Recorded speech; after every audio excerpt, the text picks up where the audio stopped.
வணக்கம். செல்வகுமாரின் வானிலை சுருக்கம். 2025 ஜனவரி 2 வியாழக்கிழமை அதிகாலை நிலவர வானிலை சுருக்கம். அதிகாரப்பூர்வ வானிலை அறிக்கைக்கு இந்திய வானிலை ஆராய்ச்சித்துறை அறிக்கையை பார்க்கவும். இந்த வானிலை சுருக்கம் பொதுவாக அறுவடை, விதைப்பு மற்றும் உலர்த்துதல், செங்கல் சூளை பணி, உப்பளம் மற்றும் இதர பொது பணிகளுக்கான ஆய்வறிக்கை. அதாவது வரக்கூடிய ஜனவரி மழை கடந்த சில நாட்களுக்கு முன்பு மழை பொழிவை கொடுத்த காற்று சுழற்சி மாலத்தீவு அருகே குமரிக்கடலுக்கு தெற்கே நீடித்துக் கொண்டிருக்கிறது. இந்த சுழற்சி மீண்டும் கிழக்கு நோக்கி திரும்பி ஏற்கனவே தென்சென கடற்பகுதியிலிருந்து சுமத்ரா தீவு பகுதியை நோக்கி வந்து கொண்டிருக்கூடிய காற்று சுழற்சியுடன் தெற்கு மத்திய வங்க கடற்பகுதியில் மீண்டும் ஒன்றிணைந்து தீவிரமடைந்து வரக்கூடிய 9ஆம் தேதியிலிருந்து தமிழ்நாட்டிற்கு மழை பொழிவை கொடுப்பதற்கு சாதகம் தெரிகிறது. 8ஆம் தேதியே தூறலை கொடுக்கலாம். 7ஆம் தேதி வரை இந்த இப்பொழுது இருக்கக்கூடிய வானிலை தான் குளிர் வானிலை. மேகம் உருவாகும், மழை தராது. ஒருவேளை இன்றைக்கு நாளைக்கு ஓரிடங்களில் தூறலை கொடுக்கலாமே தவிர மழைக்கு வாய்ப்பில்லை. ஆக 7ஆம் தேதி வரை இதே குளிர் வானிலை. பகலிலே குளிர் காற்று, கிழக்கு திசை காற்று வலுவாக இருக்கும் ஒரு 3 நாட்களுக்கு. ஆக 7ஆம் தேதி வரை குளிரும் பனிப்பொழிவும் பகலிலே இதமான வெயிலுமாக இருந்து கொண்டிருக்கும்.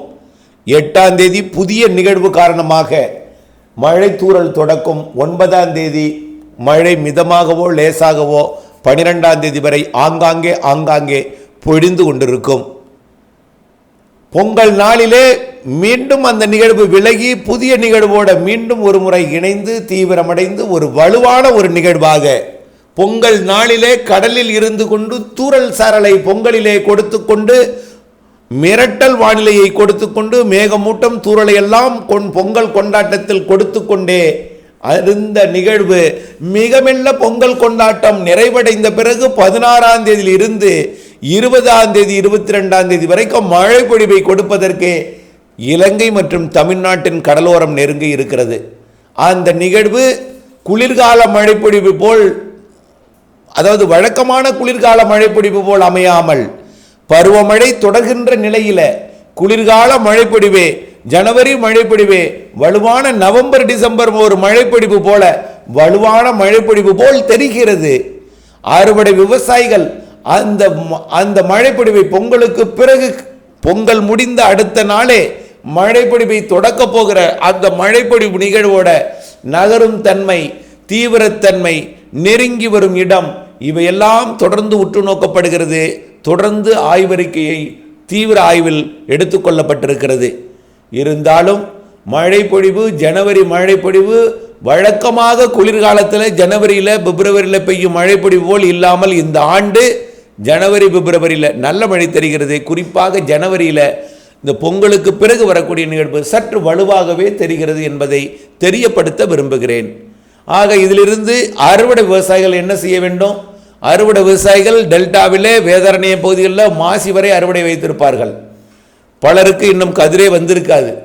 கதிர் வந்து அறுவடைக்கு தயாராக இருப்பவர்களும் இருக்கிறார்கள், முதிராமல் நிலையிலும் இருக்கிறார்கள். இப்பொழுது பால் கட்டும் தருவாயில் கதிர்கள் இருக்கிறது. இப்படி பல்வேறு நிலை அறுவடைகள், வெங்காய அறுவடை மற்றும் மக்காச்சோள அறுவடை எல்லாமே இருக்கிறது. நாம் அறிவிப்பது என்னவென்றால், வானிலை அப்டேட்ஸுடன் இணைந்திருப்பது கட்டாயமாகிறது. ஜனவரி 7ஆம் தேதிக்குள் முதிர்ந்த நெல் தானியங்களை அறுவடை செய்திடுங்கள், வைக்கோலை சேமித்திடுங்கள். 8ஆம் தேதி குழப்பம், தூறல் வானிலை எல்லாம் தொடங்கிவிடும்.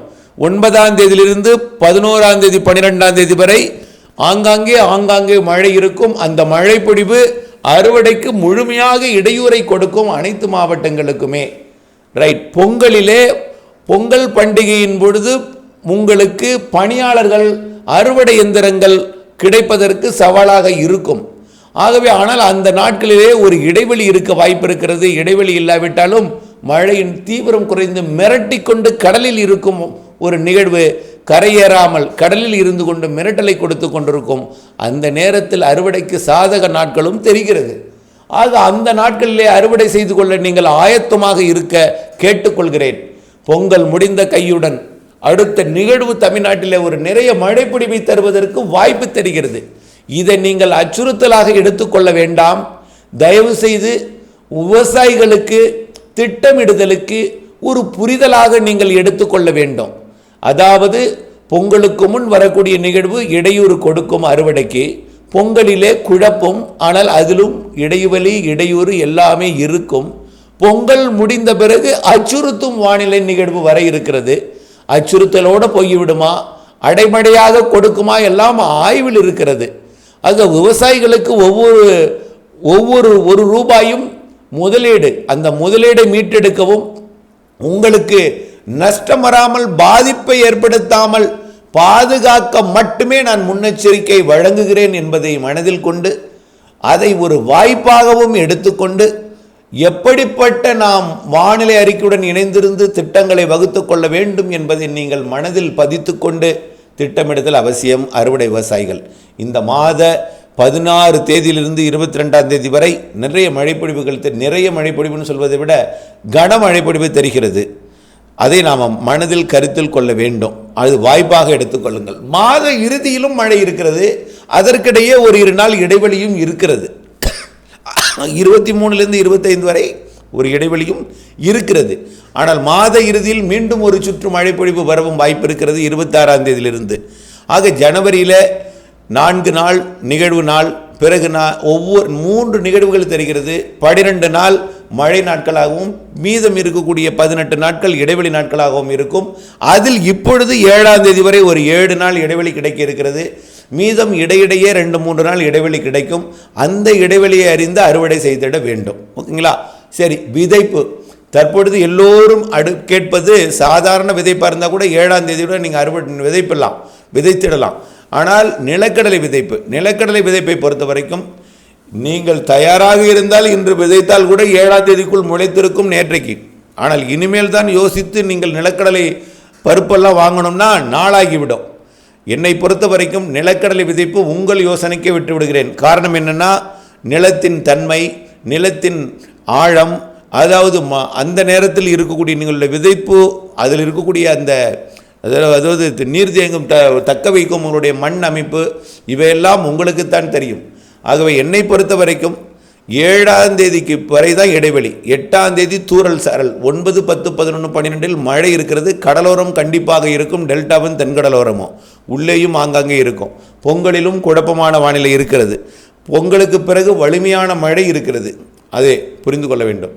அதே போல் கோடையிலும் ஏப்ரல் மேயில் மழை இருக்குது. பிப்ரவரி மார்ச்லேயும் இடையிடையே காற்று சுழற்சி மழைகள்லாம் இருக்கிறது. இந்த ஆண்டு சராசரி மழை வெயிலும் சராசரிக்கு கூடுதல் கோடை மழையும் இருக்கிறது என்பது ஏற்கனவே அறிவித்திருக்கிறோம். இவையெல்லாம் கருத்தில் கொள்ள வேண்டும். ஓகே, அடுத்தபடியாக இது எல்லாருக்குமே பொருந்தும். அறுவடை விவசாயிகளுக்கு, உப்பள பணிகளுக்கு, செங்கல் சூளை பணிகளுக்கு எல்லோருக்கும் பொருந்தும்.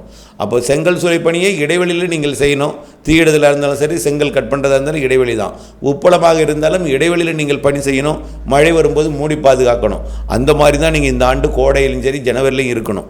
ஆகவே ஜனவரியில் இருக்கக்கூடிய மழை பொழிவை முடிந்த பிறகு நீங்கள் உப்பு பாத்தியெல்லாம் சரி செய்வது நலமாக இருக்கும். உங்களுக்கு பொருளாதார இழப்போ அல்லது நஷ்டமோ, அதாவது உங்களுடைய அந்த சரி செய்த பிறகு ஒரு மழை வந்துவிட்டால் அதில் உங்களுக்கு சரி செய்ததோடு மீண்டும் சீர் செய்தது கெட்டுவிடும். அதாவது மீண்டும் பாத்திகள் அந்த கரைந்து விடும். அந்த மண்ணெல்லாம் மீண்டும் சரி செய்ய வேண்டிய சூழல் ஏற்படலாம் என்பதனால் ஜனவரி 26க்கு பிறகு வானிலை அறிந்து நீங்கள் செய்யலாம். ஆனால் வரக்கூடிய 18லிருந்து 22 வரை, 16லிருந்து 22 வரை வரக்கூடிய மழைப்பொழிவை, பொங்கலுக்கு பிறகு வரக்கூடிய மழைப்பொழிவை நீங்கள் கருத்தில் கொண்டு அப்டேட்ஸுடன் இணைந்திருந்து பணி செய்தல் அவசியமாகிறது. இணைந்தே இருங்கள் அப்டேட்ஸுடன். நன்றி.